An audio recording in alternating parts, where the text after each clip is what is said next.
That's a good one, La Petite, Charbonneau chortled. Hiding in the dark. You do know how to spook a fellow. Meet your helper for the day, Pierre Lapage. This fellow they called La Petite was the biggest and the blackest Frenchman Pierre had ever seen. His frizzy black hair brushed the log-tie beams overhead. His pants and shirt were deerskin and smelled as if they'd been tanned with pig brains and smoke. When La Petite reached out his hand, Pierre took a step back and trampled Charbonneau's foot. "Stand still, boy," Charbonneau ordered, pushing him forward again.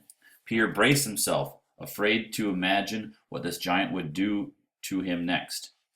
"Please pardon my behavior, monsieur," La Petite said, bowing at the waist and pretending to remove a cap from his bare head. "Had I known you were my assistant, I would not have treated you so rudely."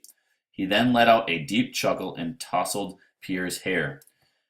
"To work now," he added, and started toward the rear of the building, expecting Pierre to follow. And Pierre did follow, all morning and all afternoon without stopping. Accustomed to the calm of school, Pierre was amazed at the frantic pace La Petite maintained. They sorted trade goods, they hauled supplies to another warehouse on a big flatbed wagon, they inspected the new Montreal canoe at the boat works. Pierre learned a lot about fur trade merchandise, and he was glad to discover that the giant La Petite was a gentle and fair fellow. La Petite explained each job to Pierre and was patient with Pierre's questions. Unlike the intense Charbonneau, he walked with a relaxed stride, whistling or humming as he worked. The big man even took Pierre's side late that afternoon when an evil-looking character confronted Pierre just after they returned from the boat works. "Who's your little lady friend, La Petite?" the man said, sneering at Pierre with the black, unblinking eyes of a snake. "Leave my grandpa alone, Beloit," La Petite said, wagging a finger in his face. "He's a good worker."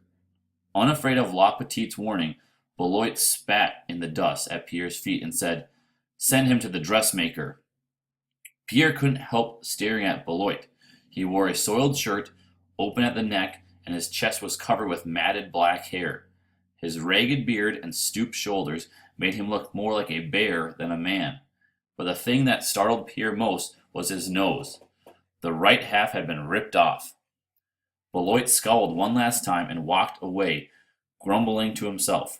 As soon as he was out of earshot, Pierre asked La Petite, "What happened to him?"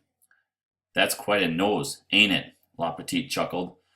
"Why, he's a fighter, Grandpa. He just loves to scrap. One day, a fellow with very big teeth bit the starboard side of his nose clean off." La Petite grinned at the shock on Pierre's face. "I'm meeting all the pretty ones today, aren't I?" Pierre said good-naturedly. "That you are." La Petite clapped him on the back and turned to board his wagon. So now Pierre had a nickname. Those voyageurs who loved to call the tallest man in their brigade by the French word for shorty would name a smooth-faced boy such as him Grandpa.